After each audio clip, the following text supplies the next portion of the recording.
오늘은 어떤 이슈 가지고 오셨나요? 네, 오늘 서울의 체감 기온이 영하 21도 아침에 얼마 전까지만 해도 뭐 더운 겨울이다, 꽃 핀다 뭐 이런 얘기가 계속 돌았는데 갑작스럽게 이렇게 추운 날씨가 이어지면서 얘가 진짜 좀 지구가 많이 아프구나. 우리가 이런 위기를 좀 체감하고 있습니다. 정말 날씨가 그 부산에서 벚꽃 폈다는 맞아요. 소식이 있었거든요. 네, 네. 그러니까 벚나무도 헷갈리는 거지. 아니 이 날씨가 지금 내가 꽃을 펴야 돼, 뭐 해야 그렇죠. 돼 이렇게 헷갈릴 정도로 지구가 좀 힘들어하고 제주는 있다. 또 지금 폭설이라 난리고요. 그러니까요. 이렇게 네.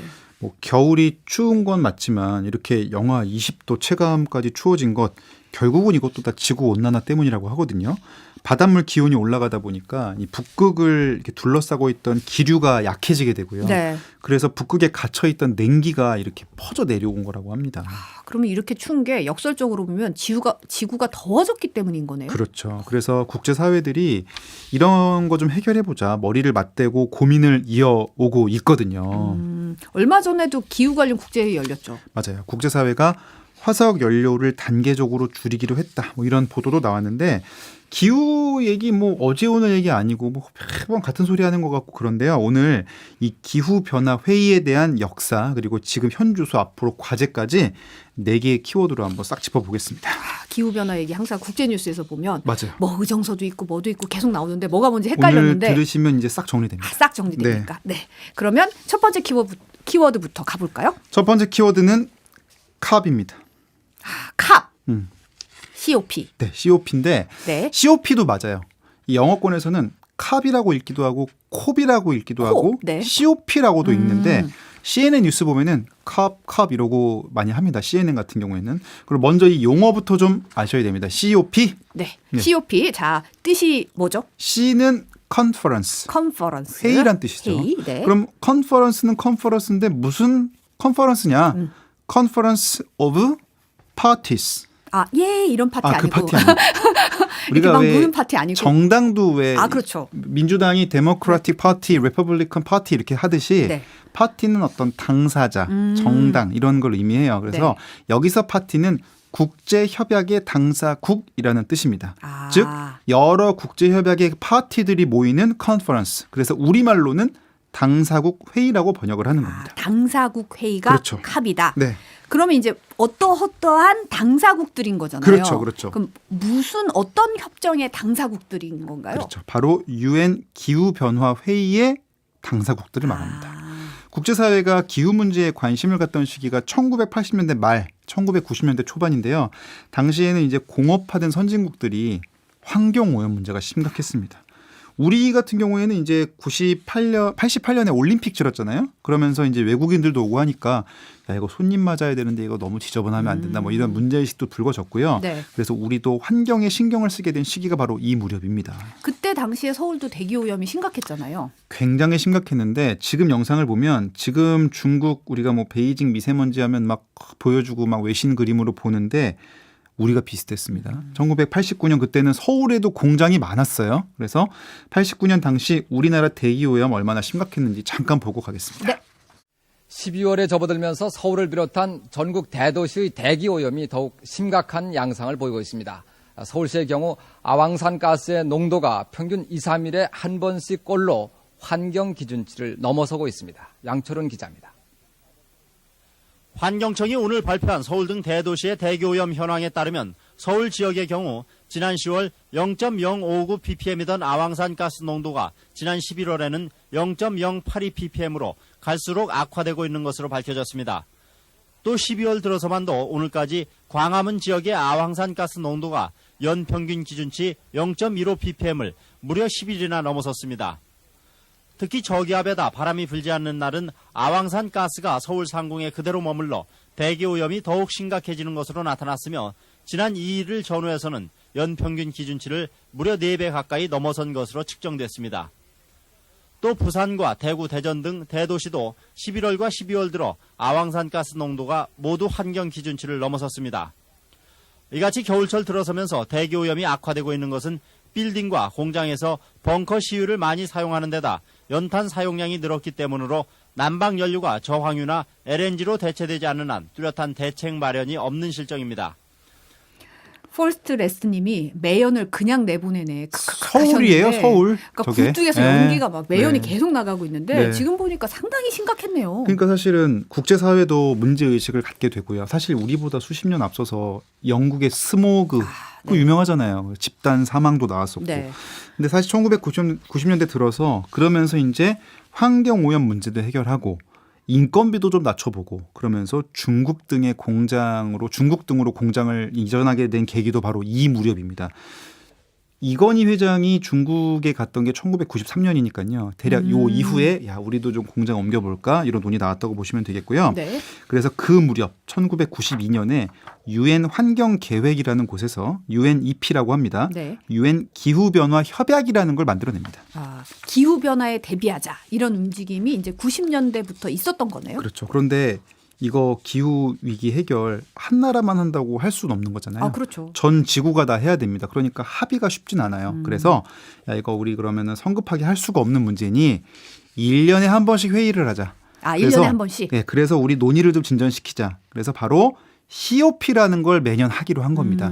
당사국 회의 COP를 하게 됐고요. 이게 첫 번째 키워드인 거죠. 네, 바로 첫 번째 회의가 브라질 리우에서 1999년에 COP1이 열리는 거예요. COP1. 그래서 그걸 우리가 리우 회의라고 부르는데 첫 회기 때문에 상징적으로 리우 회의, 리우 협정 얘기가 나오는 건데 그 1회 때 하고 그 이후로 매년 이어오고 있는 겁니다.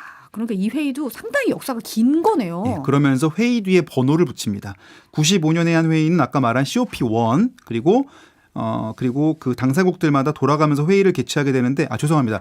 COP1이 독일 베를린에서 열렸고요. 독일 베를린. 이 협정을 체결한 게 리우에서. 그래서 네. COP1 그리고 COP2 그다음에 COP3까지 있다 와요. 3년 동안. 근데 이 COP3 세 번째 회의 때 전환점이 하나 만들어집니다. 캅3 전환점 어떤 거죠? 바로 두 번째 키워드에서 전환점 살펴보겠습니다. 네, 그럼 두 번째 키워드는요? 두 번째 키워드가 교토 의정서입니다. 교토 의정서. 정말 많은 분이 들어보셨을 이거 것 너무 같아요. 많이 들었어요. 너무 옛날에 많이. 수능 시험에도 나오고. 그러니까 이게 뭔지는 모르지만 하여튼 들어는 봤어. 어디선가 들어는 네. 봤는데 이게 네. 뭐죠, 그러니까? 이게 바로 COP3. 이게 1997년에 일본 교토에서 열립니다. 그래서 COP3에서 국가들이 처음으로 합의문을 하나 만들어요. 그게 바로 뭘까요? 교토 의정서. 교토에서 만든 의정서라 교토 의정서입니다. 네. 그러니까 COP3 의정서인 거죠. 그래서 국가들이 감축해야 될 온실가스의 일단 종류를 규정합니다. 야 이거 이산화탄소, 아산화질소 뭐 등등등 6가지 기체를 딱 적시하고 얘네들이 주범이다. 이런 합의에 일단 이르게 되고요. 이 환경 오염의 주범들을 그렇죠. 일단 줄여야 된다. 이렇게 그래서 대상을 딱 정한 그렇죠. 거네요. 그래서 그때 이제 그린하우스 가스라고 하는 일종의 그런 개념을 정립하게 되고요. 국제사회가 그때부터 우리 지구 온난화, 온실가스 얘기가 이때부터 나온 거예요. 네. 그래서 국제사회가 지속 가능한 지구를 만들기 위해 감축 목표도 제시합니다. 그리고 온실가스 배출 거래 제도도 만들자 제안도 나오고 국제사회가 여기서 어쨌든 온실가스의 존재를 인정하고 경각심을 확인한 협정이 바로 되겠습니다. 당시에는 굉장히 상징적인 협정이라고 할 수 있겠네요. 그렇죠. 그래서 교토의정서가 97년에 채택이 됐지만 이게 당사국들 되게 많잖아요. 그러니까 그거 다 사인 받느라고 발효는 2005년에 합니다. 8년이 걸려요. 그래서 온실가스 그때 우리도 이제 사인하고 야 이거 이제 우리 줄여야 되는데 하면서 기업들은 발을 동동 구르죠. 아까 본 것처럼 막 검은 연기 아무데나 막 내뿜고 있던 기업들 입장에서는 이제 교토의정서 체제로 가면 우리도 이제 줄여야 되는데 걱정하게 되잖아요. 그때 발을 동동 구르던 우리 산업계 표정 잠깐 보고 가겠습니다. 네. 네, 엄청난 액수입니다. 이 교토 의정서 발효로 당장 우리 기업들이 비상입니다. 특히 철강과 석유화학, 시멘트 등 온실가스를 많이 배출하는 기업들과 자동차 회사들이 긴장하고 있습니다. 박성재 기자입니다. 오늘 오전 양재동의 한 자동차 회사 회의실. 교토 의정서 발효에 따른 특별 대책팀이 구성돼 첫 회의가 열렸습니다. 대책의 핵심은 배기가스를 대폭 줄인 친환경 자동차의 개발입니다. 생산해서 판매해서 폐기할 때까지 환경 친화적인 차량을 개발하는 체제 구축이 되겠습니다. 하이브리드, 연료전지, 차세대 디젤 등의 개발에 박차를 가해 친환경 자동차 시장을 선점한다는 것입니다. 업계는 청정엔진 자동차 개발이 조기에 완료되면 유럽 등 수출 시장을 확대하는 기회가 될 것으로 기대하고 있습니다. 우리의 그 주요 수출 시장인 유럽 등의 그 선진국 시장이 기후변화 협약에 우선 적용을 받기 때문에 저희가 조기에 대응할 필요성이 있습니다. 반면 철강, 석유화학, 시멘트 등 에너지를 많이 쓰는 업종은 발등에 불이 떨어졌습니다.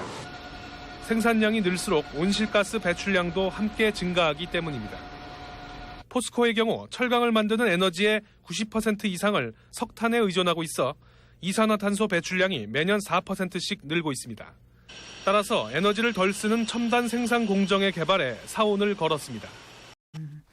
탈레모님이 네. 박성재 기자 현역 시절 리포트네요라고 맞아요. 오디오를 알아보셨는데 네. 사실 지금은 전기차 흔해지고 뭐 하이브리드도 많이 타고 하시지만 사실 지금 보니까 저 당시에 막 나와서 막 첨단 기술 이거 친환경 그렇죠. 개발해야 된다라고 했었네요. 지금 하이브리드 막 도로 다니고 있잖아요. 그러니까요. 그러니까 저 때 이제 씨앗이 뿌려진 거고 사실 전기차 보급은 테슬라가 좀 앞당긴 측면이 있는데요. 어쨌든 지금 보면은 뭐라고 돼 있습니까? 청정 엔진 자동차 개발이 조기 완료되면 유럽에 수출을 할 수 있는 기회가 될 거다라는 리포트를 했는데 진짜 지금 현대차 실적 최고 찍고 있죠. 그래서 사실은 교토의정서 체결 이후에 어떤 우리의 준비 대응의 결과가 지금 나온다고도 볼 수 있겠는데 다만 그 이후에 이어진 문제가 쉽지는 않았습니다. 이런 배출 규제 문제가 사실은 당사자들 간에 너무도 이제 경제적 문제도 있고 그렇죠. 여러 가지 이제 대비가 다르기 때문에 국제사회가 다 같이 하기가 쉽지 않은 문제가 있을 것 같아요. 그래서 중국이나 당시 이제 중국도 성장하던 중이니까 개발도상국들은 아니 우리도 이제 좀 먹고 살아 보려고 하는데 오염은 선진국들이 다 시켜놓고 왜 우리한테 책임을 떠넘기냐 이런 입장이었고요. 선진국들도 막상 씀씀이 줄이려니까 사실은 그렇다고 당장 차 안 탈 수 있습니까? 쉽지가 않거든요. 그래서 국가 간의 입장이 엇갈렸고요. 심지어 온실가스 배출 많이 하던 미국이 교토 의정서 비준을 거부해 버립니다. 아니 근데 미국이 빠지는 거는 이거 뭐 하나만 한 거 아닌가 싶은데요? 아니, 그러니까 그래서 야 미국도 안 하는데 우리가 왜 해? 이런 말 나올 수밖에 없잖아요. 그래서 유명무실화된다는 비판도 있었고요. 그 이후에도 COP가 계속 이어지면서 국가들이 기후 위기, 그러니까 교토 의정서로 좀 부족하잖아요. 그래서 이걸 어떻게 규제해야지 고민을 하는데 심지어 2009년에는 COP를 앞두고 아예 각국 정상들이 모입니다. COP는 이제 대표단이고 정상급들이 모여서 입장을 미리 조율하거든요. 근데도 조율이 잘 안 됩니다. 그 조율 안 되는 모습 잠깐 보고 오겠습니다. 네. 오늘 유엔 본부에서 열린 기후변화 정상회의. 반기문 유엔 사무총장은 지구의 미래가 각국 정상들에게 달려있다며 확실한 조치를 취하자고 촉구했습니다. Failure to reach broad agreement in Copenhagen would be morally inexcusable. 이번 기후변화 정상회의는 새로 마련될 기후변화 협약을 마련하기 위해 덴마크 코펜하겐에서 열릴 유엔 기후변화 협약 당사국 총회를 70여일 앞두고 열렸다는 점에서 중요한 의미를 가지고 있습니다. 게다가 각국 정상들만 100여 명, 장관급까지 합하면 180여 개국 대표가 참여한 사상 최대 규모입니다. 오늘 회의에서 개발도상국 대표주자이자 세계 최대 온실가스 배출국인 중국의 후진타오 국가주석은 이산화탄소 배출량을 현저하게 줄이겠다고 밝혔습니다. We will endeavor to cut carbon dioxide emissions per unit of GDP by a notable margin by 2020 from the 2005 level. 후진타오 주석은 그러나 구체적인 감축 수치나 목표를 제시하지 않았고 지금까지 주장대로 선진국의 지원을 거듭 촉구했습니다. 미국의 오바마 대통령도 기후변화 협상을 위한 새로운 제안을 내놓지 않았고 중국과 인도와 같은 개발도상국들이 적극 동참해야 한다는 기존 입장을 되풀이했습니다. 이 협상이 쉽지 않은 과정이에요. 지금 방금 힐러리 나왔는데 눈이 풀려 있어요. 관심이 없어. 지금 사실은 막상 이게 내 문제가 되면 쉽지가 않은 거죠. 그래 잘할게 하고는 왜 우리가 이삿짐 나를 때 조용히 힘 빼잖아요. 그러면은 누구야 막 이렇게 되잖아요. 약간 그런 거죠. 이 문제가. 왜냐면 나 혼자 한다고 되는 것도 아니고 내가 잠깐 힘 빼도 뭐 별 문제 없네 생각할 수 있는 거니까. 그리고 사실 개발도상국 입장에서는 아까도 잠깐 전해주셨지만 그래서 사다리 걷어차기 이런 얘기 나왔잖아요. 그렇죠, 올라가려고 그러는데 얘네가 걷어차네. 나도 가야 되는데 그렇죠. 뭐 이런 얘기 나오니까. 그래서 교토 의정서 이후에 지지부진하다가 우여곡절 끝에 국제사회가 거기서 한 발 더 나갑니다. 바로 그게 뭔지를 다음 키워드에서 살펴보겠습니다. 네, 다음 키워드는요. 바로 세 번째 키워드가 파리 협정입니다. 이게 파리 협정이 이제 교토 의정서처럼 기후 그렇죠. 변화를 막기 위한 규제를 담은 협정인 거죠. 맞습니다. 교토 의정서가 COP3 때 나온 거고요. 이게 쭉쭉 이어지다가 2015년이 돼서야 COP21, 21. 캅 21이 되어서야 협정이 새로 나온 거예요. 바로 이 COP21이 열렸던 곳이 프랑스 파리였거든요. 그래서 파리 협정인 그래서 거죠? 파리 협정입니다. 교토 의정서는 당사국이 140개 정도 나라였는데 파리 협정 와서는 195개로 늘거든요. 이거 한마디씩 해도 밤새야 됩니다. 한마디씩 하면 또 번역해서 아니 들어야지. 같이 그렇죠.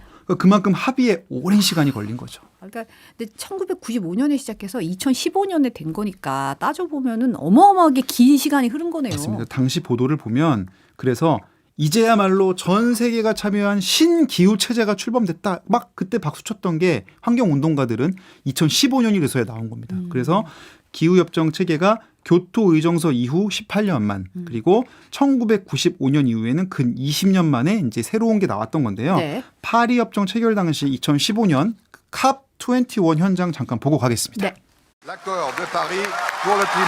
새로운 기후협정의 최종 타결을 선언하자 195개국 대표들은 일제히 환호를 보냈습니다.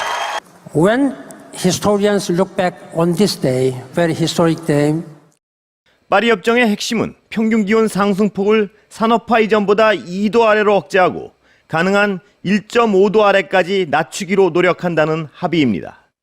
선진국에만 온실가스 감축 의무를 부여했던 1997년 교토 의정서와는 달리 전 세계가 감축 의무를 가지며 방식 또한 하향식 할당이 아니라 각국 스스로 목표를 정해 제시하기로 했습니다.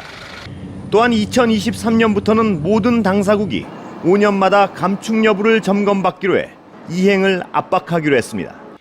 개발도상국들의 기후변화 대처를 위해 2020년부터 선진국들이 연간 1,000억 달러를 지원하는 방안이 포함됐습니다. 하지만 약속을 지키게 하는 강제성이 모호하다는 점과 목표 이행을 위한 구체적 방법을 담고 있지 못하다는 점이 한계로 거론되고 있습니다. 가장 눈에 띄는 대목은 교토 의정서 때는 사실은 이제 선진국들만 그렇죠. 감축 의무가 있었는데 파리 협정에 와서는 전 세계가 다 같이 감축해야 된다 이런 게 좀 눈에 띄어요. 맞습니다. 그래서 새로운 국면이 왔다고 표현한 거고요. 파리 협정은 최초로 구속력이 있는 협정을 맺었다는 의미가 있어요. 근데 이게 앞뒤가 안 맞죠. 리포트에서 뭐라고 했습니까? 약속을 지키기 위한 강제성이 모호하다고 했잖아요. 아니 구속력이 있는데 강제성이 왜 모호하지 싶은데 그게 다 이유가 있습니다. 제가 예를 들어 보면요. 정작 온실가스를 언제까지 얼마나 줄여야 한다. 이걸 국가들에게 구속력 있게 강제를 못했는데 예를 들면 이런 식입니다. 바사삭국은 탄소를 얼만큼 줄이기 위해 노력을 하여야 한다. 하여야 한다는 구속력이 있죠. 근데 뭘 하여야 한다? 언제까지 얼만큼 그게 아니라 있어야 되잖아. 그 노력을 하여야 한다. 아, 노력. 그러니까 노력은 무조건 해야 돼. 근데 노력해도 성공을 못 할 수도 있는 거잖아요. 그렇죠. 그래서 강제성이 모호하다는 겁니다. 그러니까 구속력은 있어요. 그래서 그런 좀 어려움이 있었던 거죠. 그걸 구속력이 있다고 해야 되나요? 노력을 하여야 한다. 노력을 하여야 그래도 한다. 그 전에 아예 그런 말도 못 꺼냈고 전 세계를 규율한 적도 없으니까. 학생들한테 공부를 하여야 한다고 이제 공부를 하진 않잖아요. 공부를 열심히 하여야 한다. 열심히 할게. 근데 100점 맞아야 한다는 아니거든요. 그런 차이가 있었던 거죠. 파리 협정의 한계점이. 보통은 저희가 이제 10점 올리기 그러면은 뭐 용돈 얼마 줄게 뭐 이런 식으로 근데 얘기하잖아요. 여기서 걸잖아요. 보지만 이제 NDC라고 해서 그럼 니네 얼마 올릴래? 그것도 국가들이 정하도록 한 거죠. 그럼 사실은 저 몸이 안 좋으니까 1점만 올릴게요. 1점을 올리기 위해 노력하여야 한다. 이런 거죠. 그러니까 사실은 파리 협정이 그럼에도 변곡점 맞는 게 그 195개 나라가 이게 문제가 심각하다는 건 이제 알고 있는 거죠. 우리 안 하면 다 죽는다. 여기까지는 온 겁니다. 네. 우여곡절 끝에. 그러다가 트럼프 집권기에 와서는 트럼프가 또 틀어요. 아, 그렇죠. 그때 기후변화는 사기다. 난 못 믿어. It's fraud. 막 이러면서 사기다 이러면서 파리 협정에서 탈퇴해버립니다. 그러니까 이렇게 어렵게 한 거를 미국이 또 나간 거예요. 교토 의정서도 나가고 파리 협정도 또 나가. 사실 미국이 탈퇴하면 아까 말한 대로 이거 하나만 하거든요. 그런데 주요 배출국이 이탈하니까 당연히 리더십이 생길 리가 없는 거죠. 이게 전 세계가 다 같이 이제 손잡고 우리 다 같이 해야 된다. 몰래 버리거나 그렇죠. 몰래 안 하거나 이러면 안 되는 거니까 이거 조율하기가 정말 힘든 것 같아요. 그래서 어려움을 겪었고요. 그래서 바이든 정부 와서 다시 파리 협정 복귀 의사를 밝힌 거예요. 민주당 정부 들어와서 이제 오바마 이후에. 근데 그 이후에 어떻게 됐습니까? 우크라이나 전쟁에 미중 갈등에 이게 사실 기후 위기만큼은 국제 협력이 어느 분야보다 중요한데 협력이 제대로 이루어지지 못했던 거죠. 근데 그러는 사이에 지금 기후 위기가 뭐 사실은 막 재난 상황이 기후 재난이란 그렇죠. 말이 일상화가 될 정도로 여러 가지로 지금 문제가 생기고 있잖아요. 그러니까 사실은 90년대만 해도 CC라고 말을 하면서 클라이밋 체인지라고 썼어요. 네. 기후 변화. 우리 익숙하게 우리 어릴 때 교과서에서 제가 어릴 때 배운 게 기후 변화였는데 그 CC가 지금은 클라이밋 크라이시스로 바뀌었어요. 그렇죠. 근데 기후 위기. 근데 지금 또 어떤 영단어가 나오냐면 클라이밋 캐타스트로피. 기후 재앙. 재난. 그래서 야 이거 지금 우리 재앙 수준인데 파리협정으로도 부족하다. 더 나아가자. 그래서 COP 20일 이후에 계속 COP를 해오던 상황이었습니다. 이제 또 교토의정서 다음 파리협정 다음 근데 바로 올해 열린 게 뭐냐? COP 28, COP 28에 열렸고요. 여기서 새로운 합의문이 나온 겁니다. 그러면은 올해 열린 게 이제 COP 28이 되는 거죠? 맞아요. 바로 마지막 키워드에서 그럼 이번 COP 28에서 도대체 뭐가 나왔는지를 한번 보겠습니다. 네, 그럼 마지막 키워드 가볼까요? 바로 네 번째 키워드 전환 시작입니다. 전환 시작. 이게 올해 합의된 내용에서 나오는 거죠? 맞습니다. 올해 COP 28에서는 화석 연료로부터의 전환에 처음으로 합의를 했습니다. 이게 당초에는 화석 연료의 단계적 감축을 통한 완전 중단이 원래는 문구가 들어가 있었어요. 네. 그래서 영어로는 페이즈 아웃시키자라는 게 들어갔었는데 이게 이튿날에 그 문구가 슬그머니 빠졌고요. COP 도중에. 네. 그리고 그러니까 이제 원래 이제 뭐 물에 잠기는 섬나라 이런 데는 아니 우리는 지금 죽게 생겼는데 이게 화석연료 빼자는 문구를 빼버리면 어떡하느냐 하고 100여 개 나라들이 반발하는 일이 벌어집니다. 어떻게 보면 가장 중요한 문구가 빠진 거죠. 그렇죠. 그러니까 그거를 주도한 나라들이 있겠죠. 뺀 나라들이 눈치가 보이니까 슬그머니 다시 넣어요. 넣는데 다시 여기서 페이즈 아웃으로 넣은 게 아니라 화석연료 퇴출이 아니고 화석연료로부터의 전환이라고 톤이 내려가서 합의가 된 거죠.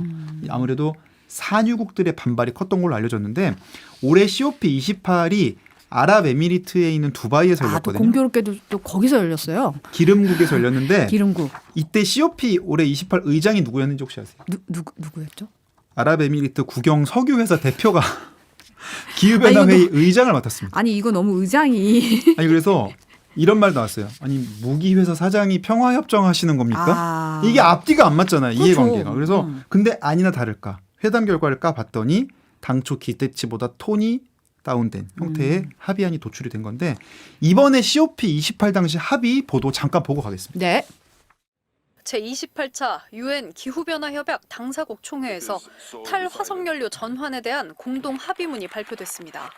2030년까지 에너지 시스템에서 화석연료로부터 멀어지는 전환을 가속해야 한다는 겁니다. 회원국들이 화석연료에서 벗어나기 위한 공동 움직임에 합의한 건 1995년 첫 총회 이후 28년 만에 처음입니다. It is a plan that is led by the science. It is a balanced plan that tackles emissions, bridges the gap on adaptation, reimagines global finance, and delivers on loss and damage. 총회 폐막 시한은 어제였지만 합의문 초안에 대한 회원국들 간 이견이 커지면서 논의가 하루 더 연장됐습니다. 당초 화석연료의 단계적 퇴출이 합의문에 담길 걸로 예상됐지만 대신 소비와 생산을 줄일 수 있다로 초안이 나온 겁니다. 미국과 유럽연합 등은 지구 평균 기온 상승폭을 1.5도 이내로 유지하기로 한 파리 기후변화 협약을 이행하기에 턱없이 부족한 수준이라고 비판했습니다. 국토가 잠길 위기에 처할 군소 섬나라도 생존 문제라며 반발했습니다. 회원국들은 격렬한 논의를 이어갔지만 석유 판매 수익의 의존도가 높은 사우디아라비아와 러시아 등 주요 산유국과 친환경 에너지 전환은 지원 없이는 불가하다는 아프리카와 아시아 일부 개발도상국의 거센 반대 탓에 퇴출 합의엔 도달하지 못한 걸로 보입니다. 결국 이제 자국 사정이라든지 경제 문제도 있으니까 그렇죠. 이런 이해관계 때문에 지구가 너무 급한데 좀 아쉬운 부분이 있네요. 룰루님이 나 하나부터 환경을 생각해야겠어요. 이런 근데 이게 말씀하셨는데. 우리도 남 얘기가 아닌 게 지난해부터 금리가 오르고 고물가 상황 오니까 우리도 버티기 힘들거든요. 우리 종이빨 때 다시 플라스틱으로 돌리기로 했죠. 종이컵 사용도 다시 재개하고 한 것도 어찌 보면 사실 환경 생각해서만은 사실 먹고 사는 문제가 또 급하니까 어려운 부분인데 그래도 이번 합의문에서 어쨌든 의미가 있는 부분은 아쉽지만 방금 리포트에서 보신 것처럼 198개국 거의 인류 전체가 이 화석 연료를 두고 이제 공통적인 합의문 여기까지는 온 거예요. 이제 네. 야, 화석 연료 문제인 건 이제 딱 지목한 거예요. 여기까지 왔고 화석 연료를 없애자는 선언까지는 아직은 못했지만 근 30년 만에 28년 걸린 거죠. 화석 연료에 대한 문제 의식을 공통적으로 문서화했다는 점에서 의의를 찾고는 있고요. 그래서 오늘의 키워드 전환이 시작됐다는 분석 기사들이 많이 쏟아진 겁니다.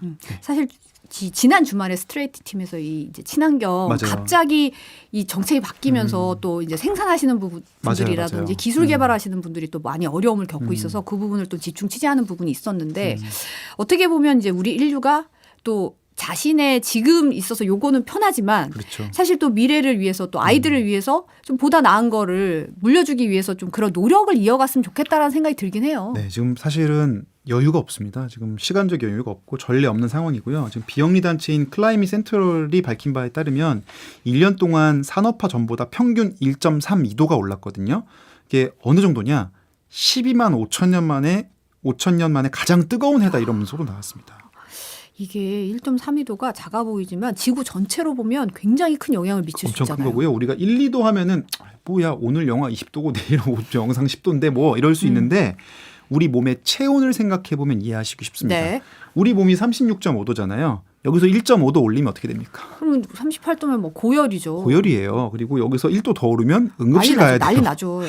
우리 몸이 불덩이가 되잖아요. 지구라는 거대한 생태계가 하나의 생명체라고 생각해 보면 정말 큰 변화를 고열을 앓기 시작을 한 거고요. 그래서 많은 과학자들이 지구 온도 상승을 1.5도 이내로 막아야 한다. 네. 사람으로 치면 38도 넘어가면 안 된다라고 주장하고 있는 거고요. 일단 올해는 바닷물 수온이 높아지는 엘니뇨 현상이 기승을 부리기 때문에 이상 기후는 당분간 더 이어질 전망입니다. 우리도 열나면 오한이 왔다가 그렇죠. 막 더웠다가 이러잖아요. 비슷한 상황이라고 보시면 되겠습니다. 근데 이제 지구 기온이 2도 이상 오르면 어떻게 돼요? 이게 이제 1.5도 얘기를 계속하는 이유가 뭐냐면 1.5도를 넘어가게 되면 다시 돌리기는 불가능하다는 게 과학자들 계속 그때부터 오르기만 하는 거예요. 그래서 2100년에 만약 이대로 가면 2100년쯤 되면 기온이 4도 가까이 오를 걸로 예상이 되고요. 사람으로 치면 40도가 넘는 건데 그럼 어떻게 되느냐. 기온이 2도가 오르면 20억 명이 물 부족에 시달리고요. 30% 생물종이 멸종합니다. 2도만 올라도 지금 1.32도인데 그리고 3도가 오르면 남극의 얼음이 녹아서 해수면이 3m가 상승합니다. 해안가는 다 침수고요. 그리고 4도가 오르면 이제 만약에 2100년이 이대로 가면 네. 뉴욕 상하이가 잠깁니다. 6억 명이 물에 잠기고요. 6도가 오르면 6도 이대로 가면 2100 몇십 년에 6도 되겠죠. 6도 되면 지구상의 생명체의 95%가 멸종한다고 합니다. 95%가. 6도가 오르면. 근데 그건 당연한 게 사람도 체온 42도면 살기 힘들죠. 그럼요. 딱 네. 그렇게 이해하시면 되겠습니다.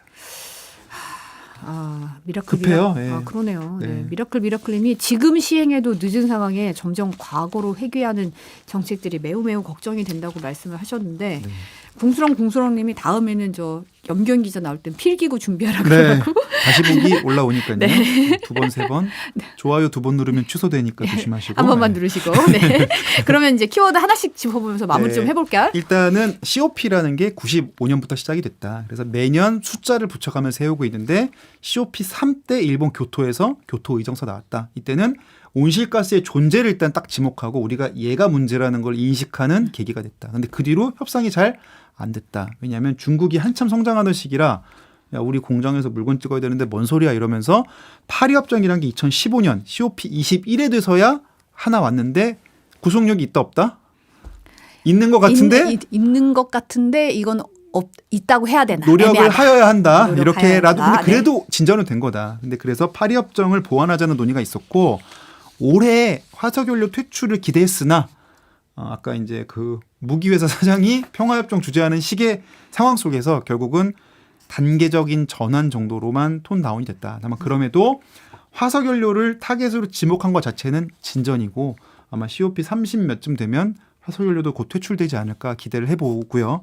근데 그런 기대를 하기에는 우리에게 남겨진 시간은 많지는 않다. 현재 1.5도에 가까워져 있고 1.5도를 넘으면 다시 내리는 건 불가능하다고 합니다. 마지막이 좀 암울하네요.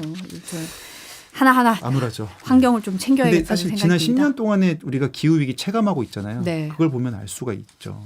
미국이 막 텍사스가 막 55도 이렇잖아요, 여름에. 그럼 사실은 문제죠. 사람 못 살죠. 55도에서는. 그냥 건식 사우나입니다. 네. 건식 사우나. 오늘 말씀은 여기까지 듣겠습니다. 키워드 바사사 MBC 염규현 기자였습니다. 감사합니다. 감사합니다.